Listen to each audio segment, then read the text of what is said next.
First question है phloem ऊतक की मुख्य संघटक लिखिए। फ्लोएम ऊतक 4 प्रकार के अवयवों चालनी नालिका, साथी कोशिकाएं, फ्लोएम पैरेन्काइमा, फ्लोएम रेशो से मिलकर बनते हैं। संवहन ऊतक के प्रकार एवं कार्य लिखिए। संवहन ऊतक के 2 प्रकार हैं, जाइलम, फ्लोएम। कार्य होता है जाइलम पानी व खनिज लवण का ऊर्ध्वाधर संवहन करते हैं। जाइलम पैरेन्काइमा भोजन संग्रह और किनारे की ओर पानी की पार्श्वीय संवहन मदद करता है।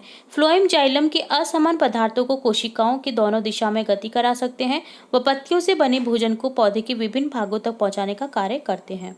थर्ड क्वेश्चन है निम्नलिखित में ऊतक के प्रकार की पहचान करें। त्वचा, पौधे का वल्क, अस्थि, वृक्कीय नलिका स्तर, संवहन बंडल। तो त्वचा है एपिथेलियम ऊतक, पौधे का वल्क मृदुतक, अस्थि संयोजी ऊतक, वृक्कीय नलिका स्तर सरल घनाकार उपकला ऊतक, संवहन बंडल जटिल ऊतक, जाइलम व फ्लोएम। मानव रक्त किस प्रकार का ऊतक है? मानव रक्त है संयोजी ऊतक। तो ये डन होता है कार्यपत्रक 31। अब देखेंगे कार्यपत्रक 32। फर्स्ट क्वेश्चन है तंत्रिका कोशिका का नामांकित चित्र बनाइए। तो बहुत इंपॉर्टेंट क्वेश्चन है, ध्यान से देखिएगा इस क्वेश्चन को और समझिएगा। देखिए डेंड्राइट, तंत्रिकाक्ष, केंद्रक, कोशिकाकाय, तो इस तरह से नामांकन करेंगे तंत्रिका कोशिका का। उस ऊतक का नाम बताएं जो हमारे शरीर में गति के लिए उत्तरदायी है। पेशीय ऊतक। पेशीय ऊतक कितने प्रकार के होते हैं? नाम लिखिए। पेशीय ऊतक 3 प्रकार के होते हैं, रेखित, आरेखित और कार्डिक हृदय पेशी। छाल किस प्रकार का सुरक्षा ऊतक के रूप में कार्य करता है? समझाइए। छाल की कोशिकाएं मृत होती हैं, ये बिना अंत कोशिकाओं स्थानों के व्यवस्थित रहती हैं। इनकी भित्ति पर सुबरीन नामक रसायन होता है जो इन छालों को हवा पाने के लिए अभेद्य बनाता है। कार्डियक यानी हृदय पेशी का विशेष कार्य क्या है? कार्डियक यानी हृदय पेशी जीवन भर लयबद्ध होकर प्रसार एवं संकुचन करती रहती है। निम्नलिखित के नाम लिखिए। ऊतक जो मुंह के आंतरिक अस्तर का निर्माण करता है एपिथेलियमी ऊतक होता है। ऊतक जो हमारे शरीर में वसा का संचयन करता है वसामय ऊतक होता है। मस्तिष्क में स्थित ऊतक होता है तंत्रिका ऊतक। तो ये डन होता है कार्यपत्रक 32 का सॉल्यूशन। तो यहाँ समझेंगे दूरी और गति को।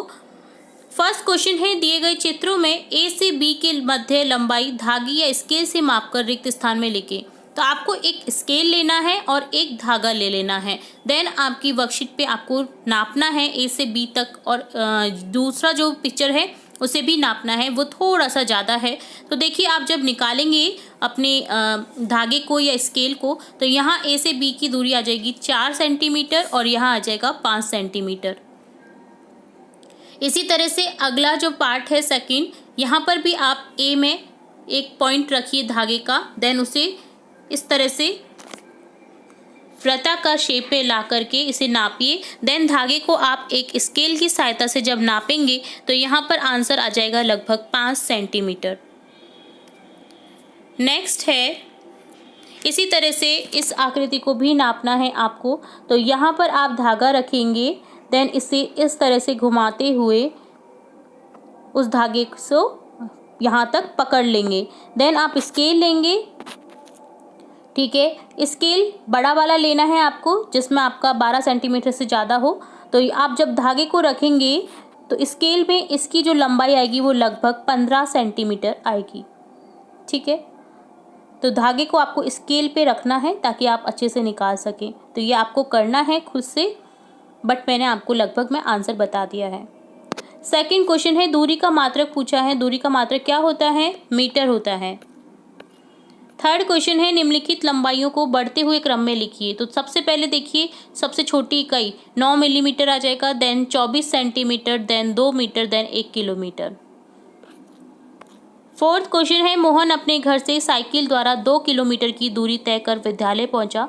गणित की पुस्तक घर पर भूल जाने के कारण वह पुनः साइकिल से लौटकर घर आता है। बताइए मोहन ने कुल कितनी दूरी तय की? तो देखिए मोहन, सिंपल सा क्वेश्चन है। मोहन पहले घर से स्कूल जा रहा है, 2 किलोमीटर की दूरी तय कर रहा है, देन स्कूल से वापस घर आ रहा है, फिर 2 किलोमीटर की दूरी तय कर रहा है। तो टोटली उसकी जो तय की गई दूरी हो जाएगी वो हो जाएगी 2 + 2 4 किलोमीटर, ठीक है। तो इसे नोट डाउन कर लीजिए। फिफ्थ क्वेश्चन देखेंगे, एक वस्तु 16 मीटर की दूरी 4 सेकंड में तय करती है, पुनः 16 मीटर की दूरी 2 सेकंड में तय करती है। वस्तु की औसत चाल क्या होगी? तो आंसर देखेंगे, कुल तय की गई, देखिए वो एक बार में 16 मीटर तय कर रहा है, फिर दोबारा से 16 मीटर की दूरी तय कर रही है। तो टोटली दूरी हम निकालेंगे 16 + 16 32 मीटर। समय आपका दे रखा है, पहले में तो 4 सेकंड में तय करती है और दूसरे में 2 सेकंड में तय करती है। तो टोटली हम निकालेंगे समय 4 + 2 सेकंड 6 सेकंड हो जाएगा। तो औसत चाल का सूत्र हो तो आपको पता ही है, दूरी बटा समय होता है। तो औसत चाल निकल जाएगी हमारी 32/6, जिसको सॉल्व करने पे आपका आ जाएगा 5.33 मीटर प्रति सेकंड। मीटर पर सेकंड भी लिख सकते हैं, और सेकंड को जब आप ऊपर ले जाएंगे तो इनवर्स में हो जाएगा, तो यहाँ हो जाएगा 5.33 मीटर प्रति सेकंड, या आप 5.4 मीटर प्रति सेकंड भी लगभग में कर सकते हैं इसे। ठीक है, तो ये हो गया हमारा 5th क्वेश्चन का आंसर। 6th क्वेश्चन है, कोई व्यक्ति किसी स्थान से चलकर उसी स्थान पर वापस लौट आता है तो उसने शून्य दूरी तय की, उक्त कथन सत्य है या असत्य है? तो यहाँ पर क्या होगा, सत्य है। तो यहाँ आपको लिख देना है सत्य। नेक्स्ट क्वेश्चन 7 देखेंगे। 7th क्वेश्चन है, एक व्यक्ति 7 मीटर त्रिज्या की वृत्ताकार पथ पर 2 चक्कर लगाता है। देखिए 7 मीटर त्रिज्या का वृत्ताकार पथ है जिस पर 2 चक्कर लगाता है। व्यक्ति ने 2 चक्कर में कुल तय की गई दूरी आपको निकालनी है। परिधि बराबर दे रखा है 2πr, पाई बराबर आपको 22/7 दे रखा है। तो हम इसे जब सॉल्व करेंगे तो देखिए 2πr परिधि हमारी निकल जाएगी 2 × 22/7, और 7 त्रिज्या वाला देखिए दे रखा है, 7 मीटर त्रिज्या वाला वृत्त है। तो देखिए यहाँ पर 7 मीटर जब त्रिज्या वाला वृत्त आ जाएगा तो यहाँ पर 7 मीटर है। तो देखिए 7 मीटर आपका त्रिज्या दे रखी है। तो यहाँ पर निकालेंगे, जब सॉल्व करेंगे तो 44 आपका परिधि आ जाएगा। 2 चक्कर लगाए हैं, देखिए आप क्वेश्चन को फिर से पढ़िए। 2 चक्कर लगाए वृत्ताकार पथ पर उसने, तो तय की गई दूरी दोनों की हो जाएगी 2 × 44। एक चक्कर में उसने 44 दूरी तय कर दी, परिधि टोटल दूरी हो गई उसकी। देन वृत्ताकार पथ में ही घूम रहे, तो 2 × 44 कर देंगे, तो यहाँ पर आपका आंसर आ जाएगा 88 मीटर। ठीक है, नेक्स्ट क्वेश्चन है 8th क्वेश्चन, एक व्यक्ति ABCD पथ तय करता है, वास्तव में तय की गई दूरी सभी लंबाई का योग होता है। तो तय की गई दूरी ज्ञात करो। तो देखिए यहाँ पर आपको तय की गई दूरी निकालनी है। A से B 2 मीटर, B से C वो निकाल रहा है 4 मीटर, और C से D हो गया 6 मीटर। तो तय की गई दूरी सभी का योग हो जाएगा। तो यहाँ सिंपली आपको निकाल लेना है सभी का योग। AB + BC + CD 2 + 4 + 6 12 मीटर की कुल तय की दूरी हो जाता है क्वेश्चन का आंसर। तो ये डन होता है आपका वर्कशीट 33 का सॉल्यूशन। उम्मीद है आपको सभी क्वेश्चन अच्छे से समझ आए होंगे और आप नोट डाउन कर रहे होंगे इन्हें। ठीक है, तो फटाफट से नोट डाउन कर लीजिए अपनी वर्कशीट में। अब देखेंगे कार्यपत्रक 34 का सॉल्यूशन।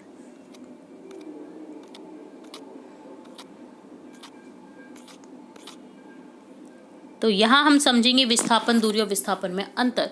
क्वेश्चन फर्स्ट है, सोहन बिंदु A से B तक किस पथ से जाए कि उसे न्यूनतम दूरी तय करनी पड़े। तो देखिए ऊपर के अगर पथ से जाएगा पहले पथ से तो उसको ज़्यादा दूरी तय करनी पड़ेगी। देखिए चित्र में आपको पता चल रहा होगा। कम दूरी में तय कौन सा पथ होगा, पथ सेकंड। तो यहाँ पर आप लिख देंगे पथ सेकंड।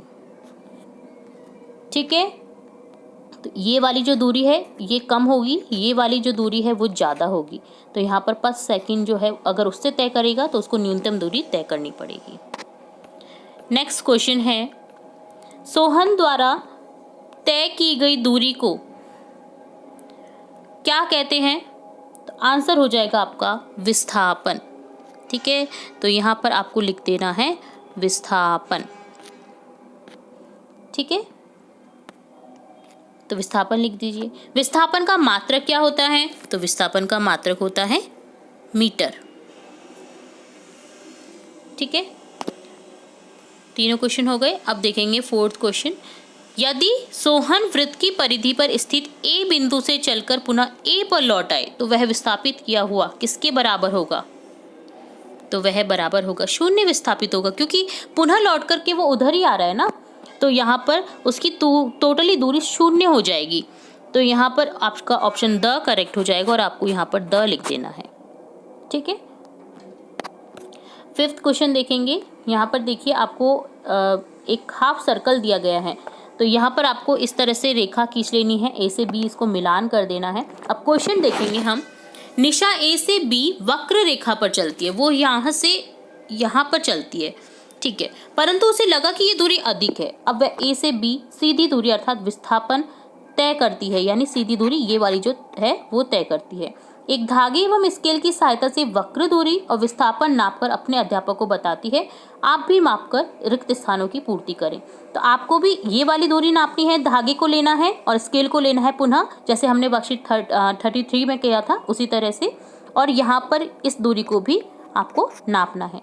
तो धागा ले लीजिए इसको नापने के लिए। तो देन धागे को आप जब रखेंगे तो इस तरह से आप रख सकते हैं। तो जब धागे को आप रखेंगे तो आपका जो स्केल है उसकी सहायता से आप निकालिएगा।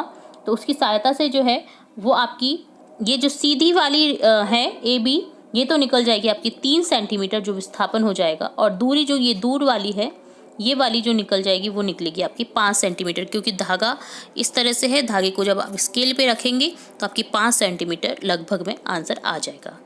ठीक है, आप समझ गए कैसे नापना है। आपको धागा लेना है, स्केल लेना है, धागे की सहायता से आपको नाप करके स्केल पर रख देना है और आंसर लिख देना है। ठीक है, तो ये होता है हमारा क्वेश्चन डन। अब देखेंगे 6th क्वेश्चन। दिए गए वृत्त की त्रिज्या 5 सेंटीमीटर है। वृत्त की त्रिज्या आपको 5 सेंटीमीटर दे रखी है। अब देखिए कहीं भी त्रिज्या हो तो वो 5 सेंटीमीटर ही होगी। ठीक है, इसकी अर्धवरिधि व व्यास नापकर रिक्त स्थानों की पूर्ति करें। पाई बराबर आपको 22/7 दे रखा है। तो देखिए विस्थापन क्या हो गया, इसका व्यास जो है वो हो जाएगा। देखिए यहाँ पर जो त्रिज्या आपको 5 सेंटीमीटर दे रखी है तो ये भी 5 सेंटीमीटर ही होगी सेंटर से, तो यह भी 5 सेंटीमीटर हो जाएगा, तो ये भी 5 हो जाएगा। तो ए बी जो आपका व्यास है, जो विस्थापन है, वो आ जाएगा आपका 10। ठीक है, क्या आ जाएगा 10 सेंटीमीटर। अब दूरी निकालेंगे हम। दूरी इसकी टोटली दूरी होगी परिधि 2πr, बट आपको अर्ध परिधि पूछा है तो 2πr में 2 का पार्ट कर दीजिए, 1/2 करना है, तो यहाँ पर πr ही रहेगा। तो 22/7 गुना आपको त्रिज्या दे रखी है 5, 110/7, जिसको सॉल्व करने पे आपका आएगा 15.7 सेंटीमीटर। इस तरह से आपको सॉल्व कर देना है, मैंने आपको कम्प्लीटली बता दिया है। ठीक है, तो आगे आपको क्वेश्चन समझ, तो ये हमारा डन होता है 6th क्वेश्चन। अब देखेंगे 7th क्वेश्चन। रानू अपने घर से पूर्व दिशा में 4 किलोमीटर चलती है। अब अपनी बाईं ओर मुड़कर 3 किलोमीटर अपनी मित्र शीला के घर पहुंचती है। चित्र में बताया गया है, बताइए रानू कितने किलोमीटर विस्थापित हुई। विस्थापन बराबर अंतिम स्थिति माइनस प्रारंभिक स्थिति, कर्ण का स्क्वायर बराबर लंब का स्क्वायर प्लस आधार का स्क्वायर से आपको ये फॉर्मूला से निकालना है, क्वेश्चन सॉल्व करना है। तो देखिए जो रानू है वो घर से पूर्व दिशा में चली है। पूर्व दिशा में 4 किलोमीटर चलती है, तो यहाँ पर 4 किलोमीटर लिख देंगे। देन वो क्या करती है, बाईं ओर मुड़ती है, अपनी बाईं ओर, आपका हाथ बाईं ओर कहाँ आएगा, बाईं ओर मुड़ती है। देन वो 3 किलोमीटर अपनी मित्र के घर शीला के घर पहुँचती है। तो अब आपको टोटली जो दूरी है वो ये वाली निकालनी है। कर्ण का स्क्वायर निकालना है, आधार का स्क्वायर, लंब का स्क्वायर, अभी आपने देखा फॉर्मूला जो आपको दे रखा है क्वेश्चन में भी। ठीक है, इन्हें जोड़ना है। तो देखिए इस तरह से सॉल्व करेंगे हम। लंब का स्क्वायर प्लस आधार का स्क्वायर, 3 स्क्वायर प्लस 4 स्क्वायर, तो यहाँ हो जाएगा आपका 9 + 16 25। कर्ण स्क्वायर दे रखा है तो स्क्वायर को आप रूट में चेंज कर देंगे तो यहाँ आ जाएगा। तो यहाँ √25 का क्वेश्चन जो निकालेंगे हम, आंसर आ जाएगा 5 किलोमीटर। ठीक है, वैसे भी 3, 4, 5 ये कॉमन ही सेंसेबल क्वेश्चन होते हैं, जिन्हें आप अगर आधार लंब आपका 3, 4 दे रखा है तो आप कर्ण बेहिचक लिख सकते हैं 5 किलोमीटर, अगर आपको सॉल्व करने में टाइम बचाना है तो। ठीक है, तो ये हिंट होती है कई क्वेश्चंस की। तो देखिए यहाँ पर 5 किलोमीटर आंसर आ जाएगा आपका। तो यहाँ ये जो दूरी है वो 5 किलोमीटर की आ जाएगी। ठीक है, तो कितने किलोमीटर विस्थापित हुई है वो आपको बताना था, तो आंसर आ जाएगा आपका 5 किलोमीटर। तो ये डन होता है वर्कशीट 34 का भी सॉल्यूशन। तो यहाँ हमने काफ़ी अच्छे से समझने की कोशिश। यहाँ पर हम देखेंगे कार्यपत्रक 35 का सॉल्यूशन, जिसमें देखेंगे गति और गति के प्रकार से रिलेट क्वेश्चन। फर्स्ट क्वेश्चन है सोहन XYZ स्थिति के सापेक्ष पहले P स्थिति तथा कुछ समय पश्चात Q स्थिति पर है तो उसके लिए निर्देश तंत्र होगा। तो देखिए सोहन पहले P स्थिति पर था, देन Q स्थिति पर है, तो उसके लिए निर्देश तंत्र हो जाएगा P से Q की ओर। तो यहाँ पर इस तरह का साइन करते हुए आपको लिख देना है, एरो का निशान लगाना है यहाँ पर P से P, देन एरो का निशान, देन Q। सेकंड क्वेश्चन है किसी निर्देश तंत्र के सापेक्ष समय के साथ वस्तु की स्थिति में परिवर्तन को क्या कहते हैं? गति कहते हैं। तो यहाँ अगर आपको समझ में नहीं आ रहा हो तो आप इसको इस तरह से भी लिख सकते हैं, ठीक है, और यहाँ पर आपको गति लिख देना है। नेक्स्ट थर्ड क्वेश्चन देखेंगे, राजू अपनी कक्षा में अभिनय यानी एक्टिंग करते समय कभी परेड करता है, कभी शराबी का अभिनय करता है, कभी टेबल के चारों ओर गोल चक्कर लगाता है, कभी जमीन पर लुढ़कता है। राजू द्वारा परेड करते समय की गई गति को सही का चिन्ह लगाइए। तो देखिए सरल गति, वृत्ताकार गति, घूर्णन गति, आवर्त गति, सभी उसने गति की हैं। तो राजू द्वारा परेड करते समय की गई गति का आपको सही पर निशान लगाना है, जो कि हो जाएगी सरल गति, ठीक है। तो यहाँ पर आपको इन्हें छोड़ देना है और फिर आपको यहाँ पर सही का निशान लगाना है, क्योंकि जो गति है परेड की वो सरल गति ही होगी, ठीक है। नेक्स्ट देखेंगे क्वेश्चन, फोर्थ क्वेश्चन, रानू एक मजबूत रस्सी के एक सिरे से पत्थर बांधकर उसे गोल गोल घुमाती है, तो पत्थर की गति क्या होगी? पत्थर की गति होगी वृत्ताकार। देखिए वृत्त की आकृति में घूम रहा है पत्थर, आप घुमा के देखिए पत्थर को रस्सी से बांध करके, तो वो क्या होगा? वृत्ताकार आकृति में घूमेगा, तो यहाँ पर लिख देंगे वृत्ताकार। फिफ्थ क्वेश्चन है, मोहन को एक शरारत सूझी, अंगूठे एवं अंगुली के बीच में रबर को तान दिया, सोहन के कान के पास लाकर बीच में से रबर को खींचकर छोड़ देता है, सोहन को अजीब सी आवाज सुनाई देती है। मोहन की इस शरारत के पीछे उसके पीछे हंसता हुआ भागा और बोला, ये कैसी शरारत है? मेरे कान में अजीब सी आवाज आई। तब मोहन ने कहा, कल गुरुजी ने गति पढ़ाई थी, उसमें से इस रबर की गति किस प्रकार की है? सोहन को आप अपना उत्तर बताकर उसकी सहायता करें। तो देखिए आप कान के पास में किसी भी ऐसे रबड़ को लगा करके देखिए, उंगलियों की जैसे इसमें दिखाया गया है इसी तरह से आप लगाइए, देन छोड़िए, तो एक गति दिखाई देगी आपको, गति सुनाई देगी, जो कि क्या होगी? कंपन गति, इसे बोलते हैं कंपन गति, कंपन सा होता हुआ प्रतीत होगा आपको। सिक्स्थ क्वेश्चन है, दिनकर ने अपनी पुरानी साइकिल से एक आटा चक्की बनाई जो कई उद्देश्यों को लेकर है। इस नवाचार के लिए उसे राज्य स्तर पर मुख्यमंत्री जी ने पुरस्कृत किया, क्योंकि कसरत के साथ गेहूं धान पीसा जाता था। साइकिल चल रही है और पीछे गेहूं धान भी पिस जा रहा है। क्या आप बता सकते हैं साइकिल के पहिए की गति किस प्रकार है? तो साइकिल की जो पहिए की गति होगी ना, वो दोनों ओर से होगी, तो यहाँ पर दोनों का आंसर हो जाएगा, वृत्ताकार भी है और घूर्णन भी है, ठीक है। तो इसमें कंफ्यूज नहीं होना है, यहाँ पर आपको थर्ड जो ऑप्शन है आपको दोनों वो लिख देना है। इंपॉर्टेंट कार्यपत्रक है, तो स्टार्टिंग से लेकर एंड तक बने रहेगा वीडियो में इसी तरह मेरे साथ। यहाँ पर आप देखेंगे चाल और गति। चाल का सूत्र आपको पता होना चाहिए, जो कि होता है दूरी बटा समय, तो इसी के आधार पे ये जो कार्यपत्रक है वो सॉल्व करेंगे हम। फर्स्ट क्वेश्चन है, सीता और गीता द्वारा 8 किलोमीटर की दूरी तय करने में लगी समय को सारणी में बताया गया है। सारणी को देखकर बताइए। देखिए यहाँ पर सीता और गीता की दूरी दे रखी है 8-8 किलोमीटर, समय दे रखा है, सीता को कम लगता है 8 किलोमीटर तय करने में 1 घंटा लगता है और गीता को लगता है 2 घंटे, तो चाल किसकी ज्यादा हो गई? सीता की। तो देखिए क्वेश्चन देखेंगे, फर्स्ट क्वेश्चन है, सीता और गीता में से कौन जल्दी जल्दी चला, अर्थात किसकी चाल अधिक है? तो आंसर हो जाएगा सीता की चाल गीता से अधिक है, क्योंकि सीता की चाल ऑब्वियसली अधिक है, 8 किलोमीटर प्रति घंटे से चल रही है वो, तो यहाँ पर आ जाएगा सीता की चाल गीता से अधिक है। सेकंड क्वेश्चन है, चाल के लिए सही विकल्प का चिन्ह लगाइए। तो देखिए उस व्यक्ति की चाल अधिक होती है जो समान दूरी के लिए कम समय लेता है, अर्थात चाल समानुपाती होता है 1/समय की, ठीक है। तो यहाँ पर ऑप्शन फर्स्ट करेक्ट हो जाएगा। नेक्स्ट क्वेश्चन है, चाल का सही सूत्र कौन सा है? सही का चिन्ह लगाइए। तो सही सूत्र बताना है आपको, जो कि हो जाएगा चाल बराबर दूरी बटा समय। चाल के सही मात्रक पर सही का चिन्ह लगाइए। देखिए चाल का मात्रक क्या होगा? मीटर प्रति सेकंड, तो ऑप्शन ए करेक्ट हो जाएगा। नेक्स्ट क्वेश्चन है, चाल एक कैसी राशि है? अदिश या सदिश? तो चाल एक अदिश राशि है, इसके ऊपर आप कोई चिन्ह नहीं देखते हैं, तो सही का चिन्ह आपको लगाना था, तो अदिश पर हम चिन्ह लगा देंगे। जो एरो का साइन बना रहता है ऊपर की ओर वो होता है सदिश अदिश को। तो देखिए अदिश ये इस तरह से हो जाता है। 6 क्वेश्चन है, चाल की सही परिभाषा पर सही का चिन्ह लगाइए। विस्थापन में परिवर्तन की दर को चाल कहते हैं? जी नहीं। दूरी में परिवर्तन की दर को चाल कहते हैं, तो ऑप्शन सेकंड जो है आपका वो करेक्ट हो जाएगा। सेकंड क्वेश्चन है, रामचंद्र रोज सुबह सुबह भ्रमण पर निकलता है। यदि उसे 80 सेकंड में 320 मीटर की दौड़ लगाई तो उसकी चाल क्या होगी? तो इसे सॉल्व करेंगे तो दूरी बराबर दे रखा है हमको 300 मीटर, समय दे रखा 80 सेकंड, तो चाल बराबर दूरी बटा समय हो जाता है। तो